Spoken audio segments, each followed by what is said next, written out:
What is going on, YouTube? Today I have a pretty special video. I am going to actually work on one of my personal cars. This is my 1983 Mercedes 300 SD. It is a turbo diesel. I absolutely love these cars. I do like other cars as well, but this is one of my personal favorites. This is a W126 chassis, and pretty common failure point for these is for the rear power antenna to go bad or break, as mine did. I'll bring it around now. I'll show you what it looks like now, what I'm working with here. You can see the mast on this guy, the chrome mast is just snapped off. So whenever I turn the radio on, this guy just kind of comes in and out and does whatever it wants to do. So I got a replacement one over here on the ground from Pelican Parts. Recommend getting them. It's Euro parts. It was only 16 bucks. Has a little installation instructions on it. I'm going to try and follow it to the best of my ability. I got a 13 millimeter wrench there. I'm unsure if you have to open up the trunk, but I'm going to. So in case you guys have this going on, they also do sell the entire powered motor assembly if yours has gone bad. Fortunately, mine works, and I'm super excited about that. So let me go ahead and pop this guy open here. Sorry, bear with me. Okay, we can see here, this is my antenna. Well, what's left of it, it's just dangling here, and like I said, it's snapped. It does function, you know, when I turn the radio on, it does go up and down, and I can control it with the switch on the inside to go up and down, but like I said, the actual metal is just snapped. So fortunately enough for me, I think it should be an easy replacement. I'm going to follow their directions, so I will set it up now so you guys can see what I'm doing. Okay, so here we have the mast right here. It says to turn on the radio and extend the telescopic mast as far as possible. So I'm going to go on ahead and go inside the car now. I don't have an original radio, but if you have an original radio and it works, the Becker radio, and everything is functioning, keep in mind this is only going to work if your power antenna motor works like it should. Mine does. So I'm going to go inside and turn on the radio, and you'll probably hear it working back here. I'm going to push the powered antenna motor until it's fully extended as far as it can go.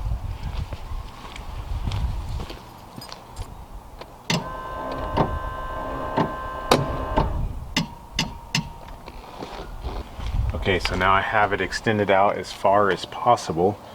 At that point it says to loosen the threaded bushing until it's free from the antenna head. That's pretty much this guy with the 13 millimeter here. I should be able to loosen this guy up. I'll loosen this guy up here. Not trying to scratch my paint up.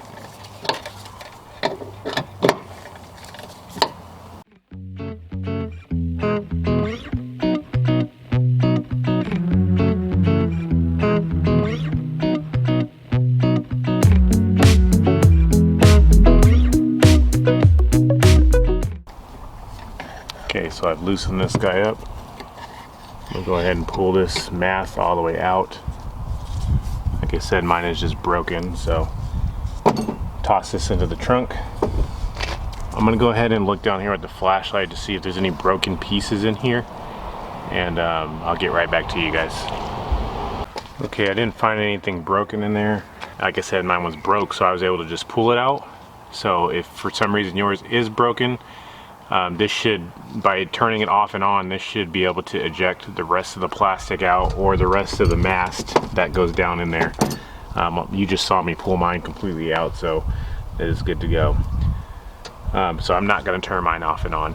Is to insert the new plastic cord through the mounting hole until it comes to a stop. So I'm going to stick this one in there and just hope until it stops, and then go from there, I guess. So it's stopping right here. Actually, no, it didn't stop. Now it's stopped, completely stopped. So this is where it may take you 2 people to try and do this. It says to insert this until it stops, which I have, but now you also need to turn the radio off while feeding this cable down in there, and then by the time it gets all the way inserted, you should be able to stick the mast back down in there. Obviously this is going to take 2 people to do this, so I'm going to go have somebody turn off the radio while I feed this down in there. And it says also, if this full length of cable is not able to be withdrawn down into the motor, there's probably still broken pieces back down in there, to which you need to then turn the radio back on and allow the cable to come back out, so you can either fish out what's in there, or if worst case scenario doesn't work, you could probably always cut part of this plastic cable to length.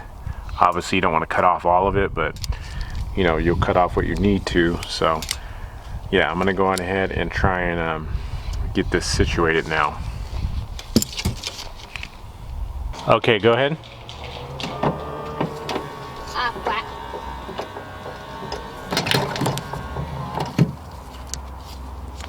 Okay, perfect. Okay, so as you can see, I had my son push the button for me, and it drew the cable right in all the way, and it actually pinched my glove off. You can see it's still orange right there. But now that that's all the way in, I'm going to go on ahead and tighten up this little bushing with a 13mm all the way back tight, and then I'll go on ahead and turn the radio back on in a moment to make sure that it works correctly. Okay, I got the bushing there tightened up, so I'm going to go on ahead and turn the radio back on, and hopefully, if this is working correctly, this antenna should just pop straight back up and all should be good. So let's test it out.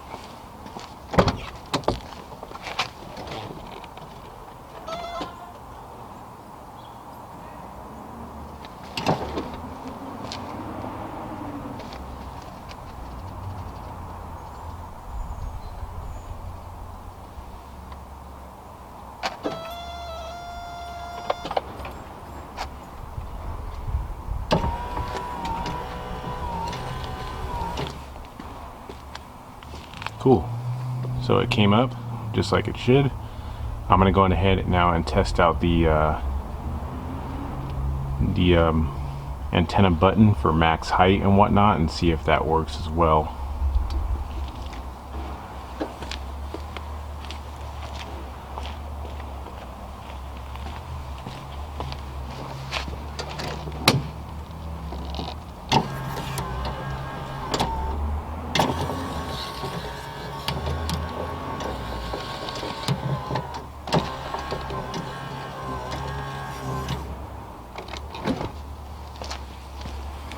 Awesome.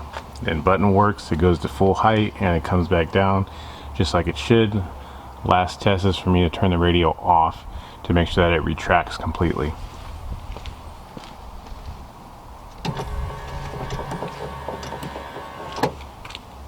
Voila. Alright folks, well there you have it. This install will probably take you about 10-15 minutes to do at your house. I got my antenna mast from Pelican Parts, as I said before. I do also buy things from FCP Euro, so you might check there. They might have the OE Mercedes mast.